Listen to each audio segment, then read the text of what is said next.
Hey guys, welcome back to another YouTube video. Now, in today's video, guys, I am going to be kind of looking at the 2023 box office in retrospect. Now, I was a little unsure how to do this video first, but I did ask you guys what end of the year video you wanted to see next, and you wanted to see me talk about the box office successes and failures of this year. And my lord, are there a ton of major flops this year, as well as some really major successes that people weren't expecting either. And so I had to kind of condense this just because there are so many examples of humongous flops this year, big losses, and a pretty decent amount of good successes. But this has really been a year of what many people have called is the flop busters. I'm still kind of struggling to figure out how I should kind of go about this video. I made something similar to this earlier on in the year where I talked about the summer box office, and it was just kind of a more laid-back video where I was just kind of looking through box office numbers and finding any movies that I could to talk about and whatnot. But this is just going to be about 2023 as a whole, all of the major successes and failures and whatnot. Still a little bit more laid back than my usual videos.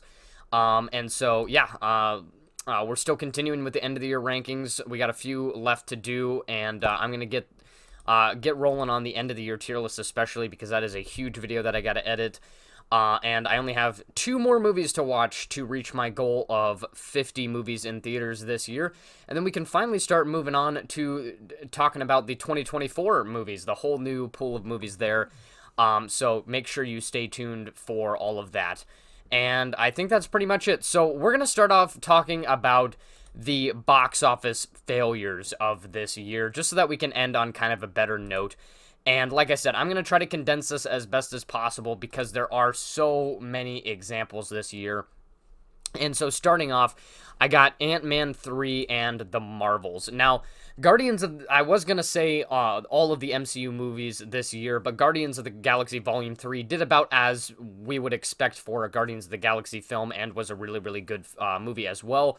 But Ant-Man 3 and The Marvels both at their time had beat not in a good way box office records for the MCU, where when Ant-Man 3 came out, it was the second lowest grossing MCU movie, and now The Marvels beat that and is now the lowest grossing MCU movie with just over 200 million. Ant-Man 3 under 500 million.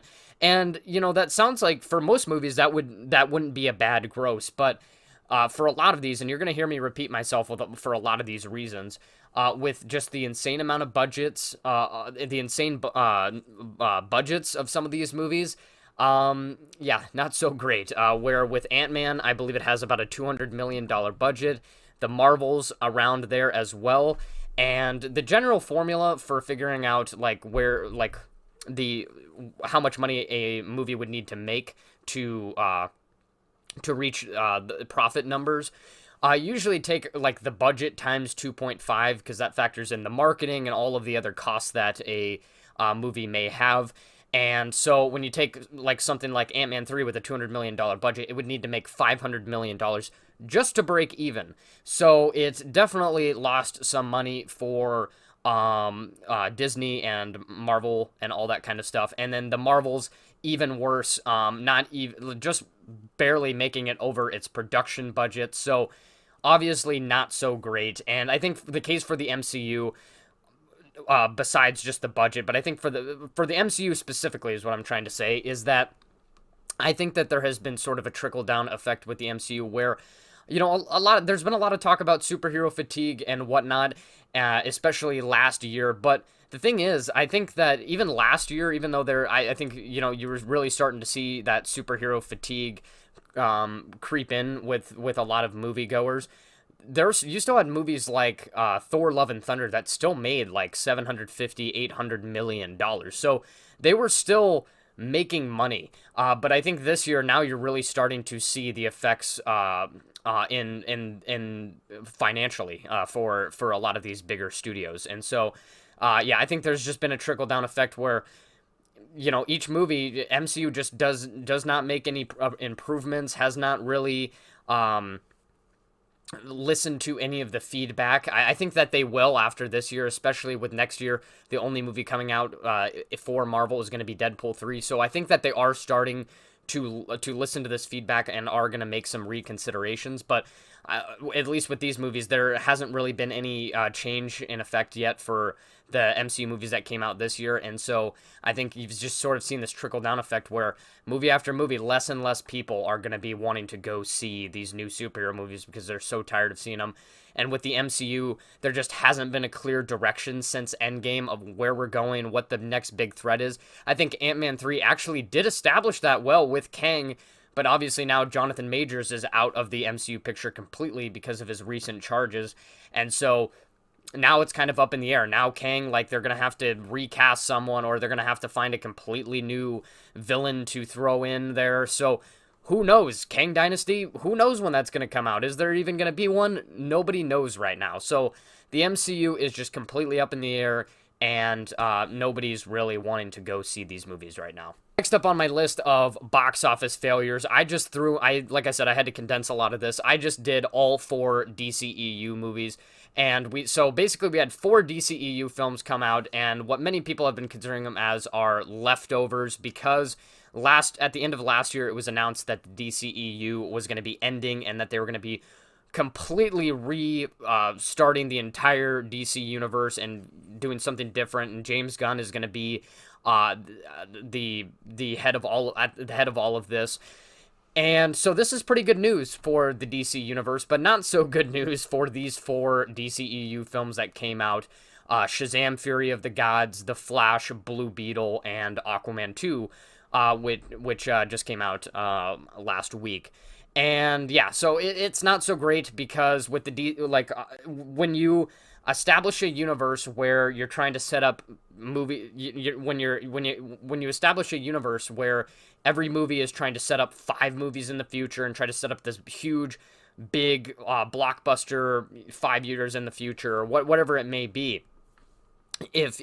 Once you take that away, nobody's going to want to see the individual films because for what they are, because they have really no purpose in your universe anymore. And so that's kind of what we got with these remaining DCEU films. And I think it is unfortunate for some of them. I've heard some pretty good things about Aquaman 2. I actually really did enjoy Blue Beetle. Shazam looked pretty good from the trailers as well, but all 3 of these movies didn't do so great at the box office. And then we had probably the most infamous box office flop, The Flash, which had a ridiculous production budget, I think like 200 to 250 million, and not even making that. I think like not even 250 million dollars grossed for it.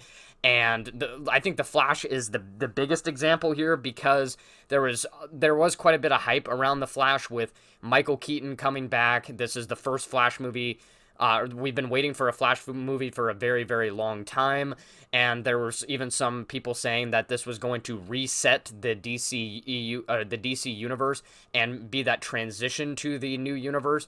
But I just had my doubts that they weren't able to make those adjustments before they released this movie, and so that all turned out to be completely untrue, and this movie ended up being one of the most infamous flops of the year, probably. And I think that had a lot to do not just with the DCEU stuff, but also the external factors like the Ezra Miller controversy. You also had that with Aquaman 2, where you got Amber Heard, who obviously we know what happened there. So there's some outside factors that played in with the DCEU universe, but I think it's pretty easy to say that people are not going to watch movies that are just leftovers, that don't really have any purpose anymore, because you've created a universe that's where every movie is just trying to set up future movies. And so when you take that away, you have a generic superhero movie left over that many people have already, seen. And, they're not going to go to the movies so many times to see the same old thing, especially with how expensive movie theaters are now.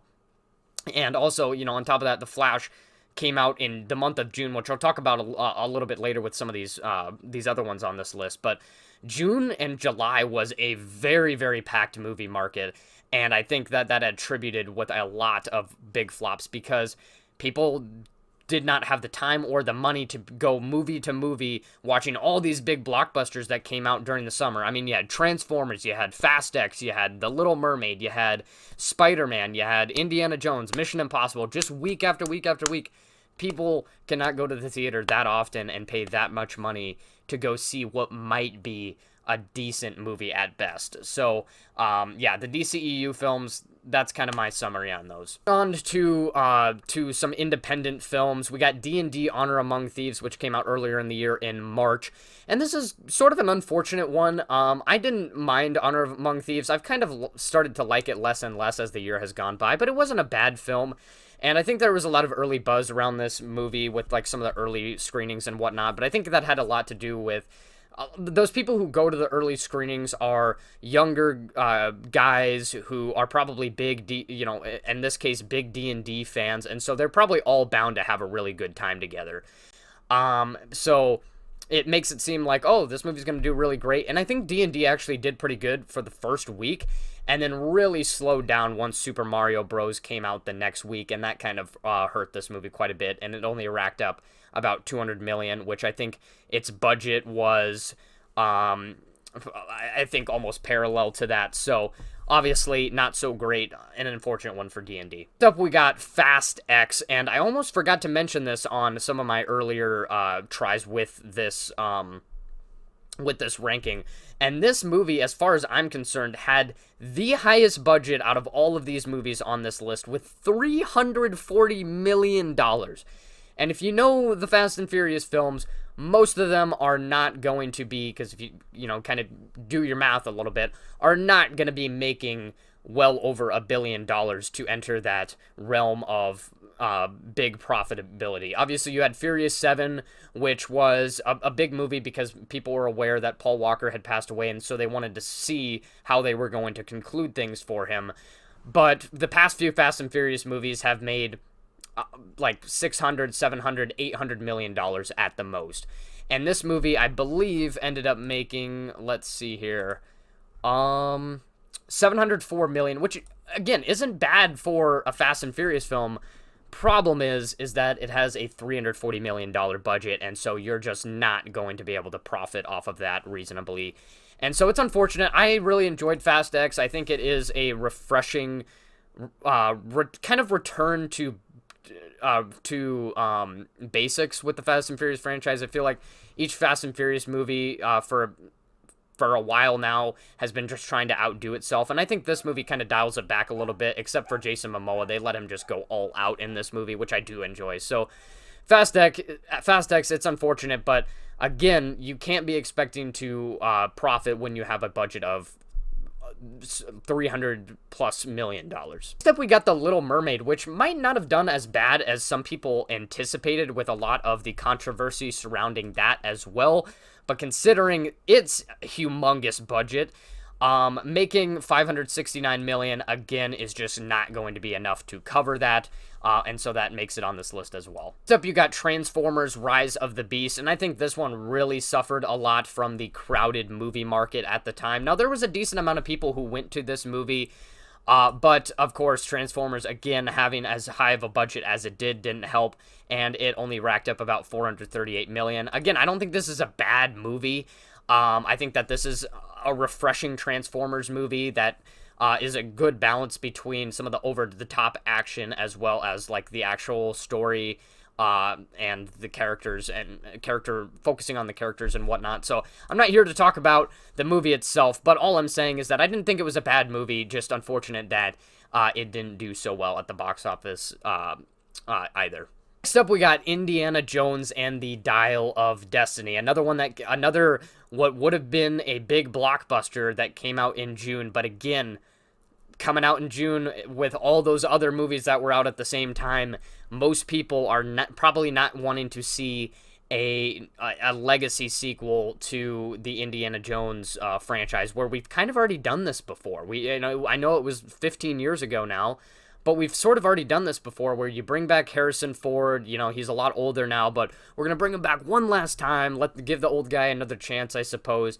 And he's now 80 plus years old, and I get that they can do some of the de-aging stuff and make him look a lot younger, but it's like, you know, we've already kind of done this before. He's well past his prime. And, you know, most people are just not going to go rush out to the theaters to see that, especially considering all the other options they had out in June.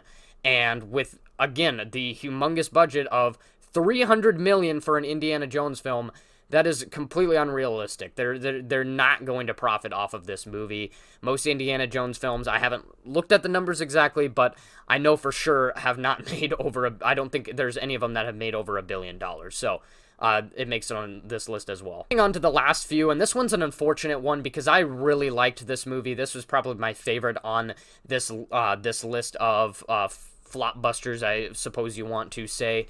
And this was actually the first of its franchise that I had seen. I had not watched any of the other movies in its franchise prior to this, and that is Mission Impossible 7. I really enjoyed this movie. This is probably my favorite action movie of the year, and really the only reason I've seen it is because of just Tom Cruise last year, obviously, with Top Gun Maverick, made a big name for himself and has shown that he may be getting up there in age, but he can still freaking do this stuff. And so it's amazing to see his work in some of these films now. But Mission Impossible 7, kind of like with Indiana Jones, way, way, way too high of a budget for the franchise that it is in. Mission Impossible films historically make around $600, $700, $800 million at the most. And so when you have a $300 million budget and you make, I believe, $575 million this movie made, you're not going to do so great. And I think especially domestically, this film didn't do too well. 172 domestically, almost 400 million was actually from the international market. So not so great for Mission Impossible, which is unfortunate because I think this movie deserved a lot better. And I think part of this doesn't also have to do with the budget, but also that you had Barbenheimer the next weekend, which we'll talk about later in here, but you know, you had Barbie and Oppenheimer come out the next weekend, which turned out to be a huge success. So it's unfortunate, but it makes it on this list. The last one that I had written down here was Wish, which was supposed to be a huge 100th anniversary landmark film, and only made like 150 million for a pretty big budget. And I think with Wish, it's, you know, Disney obviously has been getting a lot of slack the past few years for some of their decision-making and in their films and whatnot. And like I said with, you know, Ant-Man 3 and the Marvels, I think there's been sort of a trickle-down effect where less and less people, as these Disney movies come out, are going to see these movies because they haven't made an attempt to change any of their decision-making and make higher quality films. And I'm not saying that this is a bad movie. I'm not saying it's woke or anything like that. But I'm saying that, like, we haven't seen any movies that seem like they have taken any feedback from people recently. And I think we'll see that within the next few years. I think that Disney has a chance to recuperate. They have many times before. But basically what I've heard from this movie is that it's not as good as any of the movies it calls back to. Obviously, this movie, 100th anniversary, it calls back to a lot of the Disney movies over its 100-year lifespan. And for the 100th anniversary, you'd think that this would be a much bigger film than it ended up being. And it seems like this movie is 5 years too late, or like 4 years too late, because 2019, which very close to the 100th year anniversary as well, like 95th anniversary around there. 2019 was probably the best year for Disney. Like they released like 7 blockbuster movies. You had Frozen 2, you had Toy Story 4, you had Avengers Endgame, all this kind of stuff, The Lion King, and now, like, a couple years later, when we do actually reach the 100th year anniversary, this feels like the lowest point of Disney now. So it's unfortunate, but I think that Disney does have a chance to recuperate, and so I think that's kind of the situation with Wish here. Now moving on to the box office successes, we can get out of the grim part of the video. And I really wanted to give this first one a lot of credit, and I know that this is probably the most unfamiliar one for you guys, and that is Skinamarink. Now, I've only talked about this movie a few times throughout the year.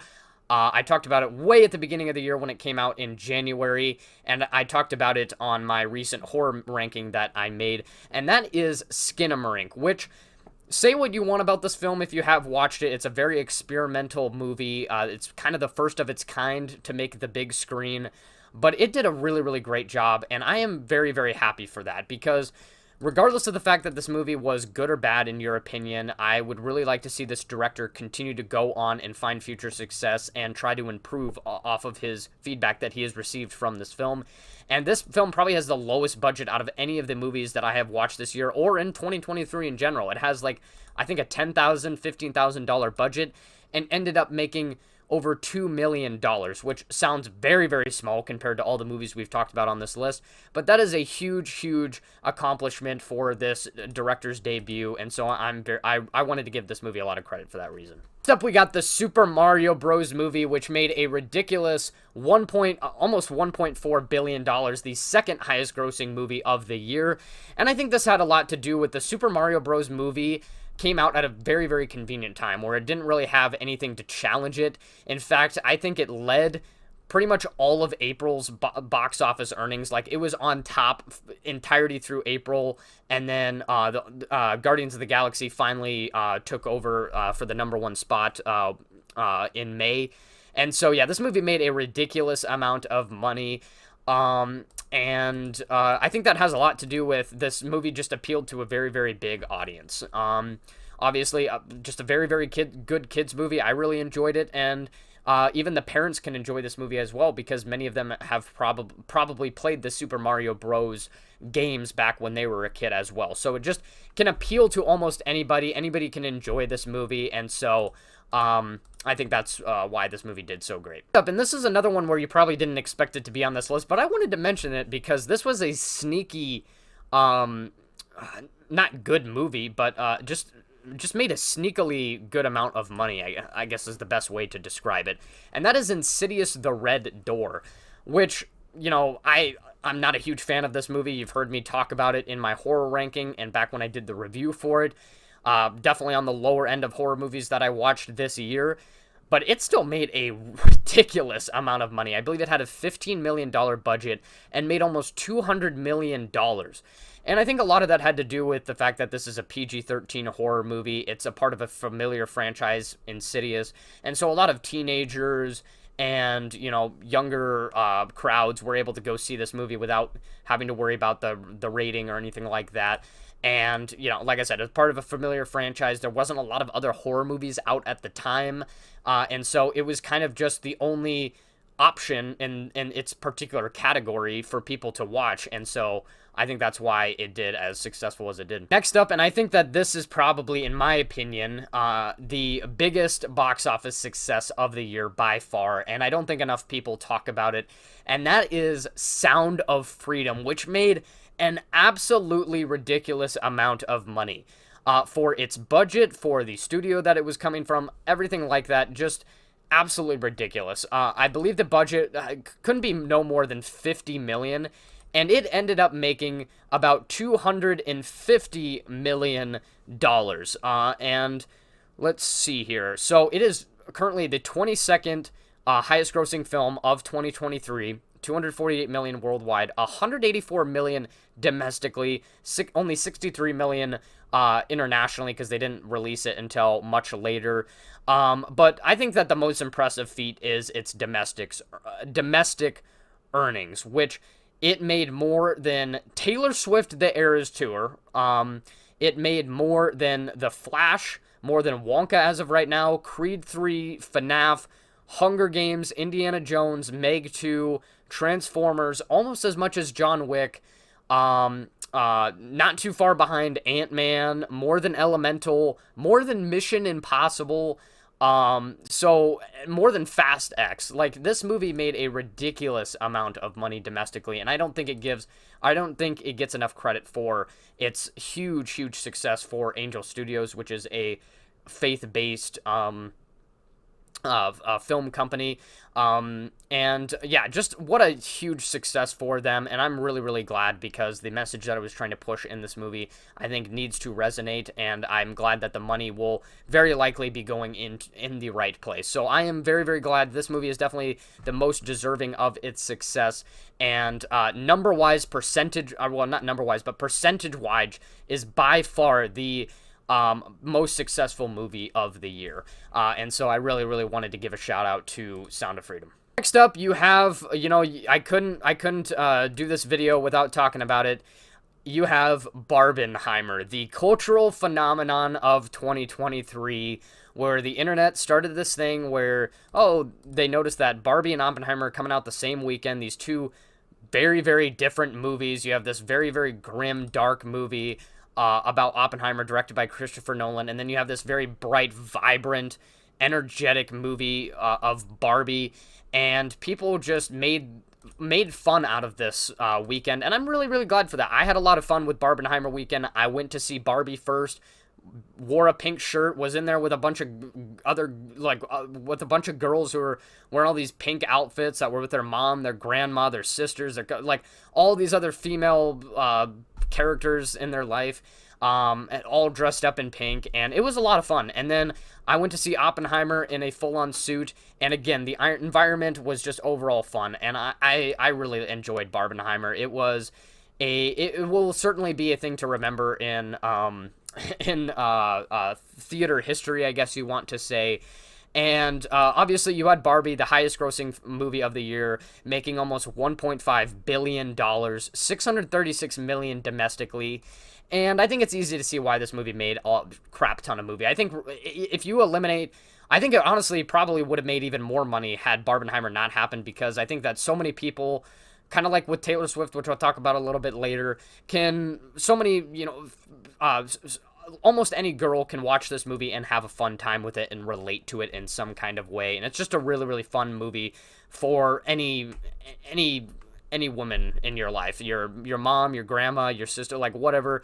Take them to this movie and they're gonna have a good time with it. And that's kind of what happened. A lot of just big groups of girls just came in with like pink cowboy outfits or like pink dresses or whatever, and came in to see this movie and just to have a really, really good time. But I think the even more surprising thing is the fact that Oppenheimer, a rated R biopic, made almost $1 billion, which is just absolutely unheard of. And I think it just shows how talented Christopher Nolan really is as a director. Now, I think that obviously it was helped a lot by Barbenheimer. I think it definitely helped this movie quite a bit. This was the highest grossing movie to not top the top number one. So, like Barbie, Oppenheimer weekend, Barbie obviously made a little bit more money than Oppenheimer, but Oppenheimer still made a lot, it still made a lot of money. So it was like the highest grossing movie to not be number one that weekend. I'm trying to word this correctly, but just how much this movie made based on its genre and its rating is absolutely ridiculous. And so, yeah, Barbenheimer will go down in history, and I had a really fun time with it. Next up, we have Saw X, which was, I think, a big surprise in all aspects by the quality of the film and also by how much money it made. I believe it had a $15 million budget and made $110 million, $53 million domestically, and about the same worldwide. And yeah, this movie was just all around a huge surprise for everybody. I think, again, it came out in a time where, well, I mean, you had movies like The Nun 2 and a few other horror movies out in the time as well, but Saw X, I mean, I don't really have any particular reason why this movie might have done as well as it did, but a huge surprise for everybody. Moving on to the last few, we got Taylor Swift, The Eras Tour. I couldn't talk about 2023 without talking about this movie as well. One of the, probably the only concert film that I can think that has ever come out in theaters. And starting off with a bang with Taylor Swift. Obviously, we had Beyonce that came out last month, which didn't do too well, and I probably should have put on the big box office failures. But Taylor Swift, The Eras Tour very much did a great job and was pretty much just 100% profit, because this is just a pre-recording, essentially, of different parts of the Eras Tour, and was just sort of like a fan service for Taylor Swift fans who might not have had the money or didn't get the chance to go see it in person. And I think that it just shows that Taylor Swift is just, I gotta give a lot of respect to her, just a very, very smart and can be very, very relatable to almost any woman. She made a lot of her songs are just about ex-boyfriends or past relationships and whatnot, and so she's very easy to relate to. And so why not release your Eras Tour in theaters and just make basically 100% profit? There's almost no production budget behind the movie itself because it's just a pre-recording. And so it made 250 worldwide, 179 million domestically, 70 million internationally. So maybe not as much as some people had anticipated. There was a lot of kind of panic for movie theaters employees, including me, because of some of the things that they were saying online. I had very, very short notice of this movie coming out in theaters, and the pre-sales were crazy. Like, for weeks on end, Taylor Swift showtimes were just, like, sold out. And so I was freaking out because, you know, you had Taylor Swift fans saying, we're going to make your lives miserable, and we're going to, you know, just tear the roof apart, basically, inside the theaters. And so it definitely did make me a little bit concerned, but it wasn't as bad as I expected it to be. And kind of like with Barbenheimer, I just had a really fun time watching a bunch of Taylor Swift fans come in and just enjoy their time there with all, you know, a bunch of other friends that came with them, or whatever it may be. And last on this list, I decided to throw this one in here, Five Nights at Freddy's, which I believe, again, had a $15 million budget, a fairly low budget, and ended up making, let's see here, 290, almost $300 million. And I believe it broke some box office records with some of its opening weekend numbers. And FNAF is, you know, a bigger franchise than some people think it is. And I think it's really easy to see why this movie did pretty successful. Coming out around Halloween, you know, a horror movie for people to watch. It's not rated R, so you can bring your kids to it, who more than likely have seen FNAF before. And so, kind of like with Super Mario Bros., just can appeal to a wide audience, and was just kind of there to fill in for kind of the empty void of October, which surprisingly didn't have a whole lot of horror movies. You had The Exorcist, which was kind of a big disappointment for a lot of people. But other than that, you had Taylor Swift, which kind of overshadowed much of October, and you have FNAF coming out last weekend before Halloween, and it was just kind of that fill-in spot, and so people needed a horror movie to watch, and this was there for them. The last thing I wanted to mention before we close this off, the biggest comeback of 2023, Elemental. Elemental started off, had a pretty slow start, and kind of, you know, for the similar reasons, Indiana Jones, Transformers, Little Mermaid, all those movies that came out in June and July, very, very crowded market at the time, and Elemental actually stuck around in theaters for quite a while, had a re-release as well, and ended up making back some of the money that it lost. I'm not sure how profitable it was. I didn't look at the budget for it, but it ended up racking just under $500 million, which isn't too bad, especially considering the very slow start that it had. So I wanted to throw Elemental on here as well, just for fun. So that pretty much summarizes the 2023 box office, and I think that, honestly, the huge lesson to be learned here for bigger studios is that you cannot just expect to make a lot of money by throwing out a movie that is behind a big studio or behind a big franchise. And you just can't expect to make a lot of money off of that. And, you know, we've seen so many examples of that this year. Indiana Jones, Transformers, most of the MCU films, most of the DC, or all of the DCEU films, Fast X. You can't expect to just make instant profit because your movie's a part of a big franchise or behind a big studio, especially when there were so many what should have been blockbusters this year coming out at around the same time, and huge budgets. You just can't expect to profit off of that. And so I hope that these bigger studios learn from their mistakes, that, like, hey, we actually need to make a high quality film if we want to be profitable.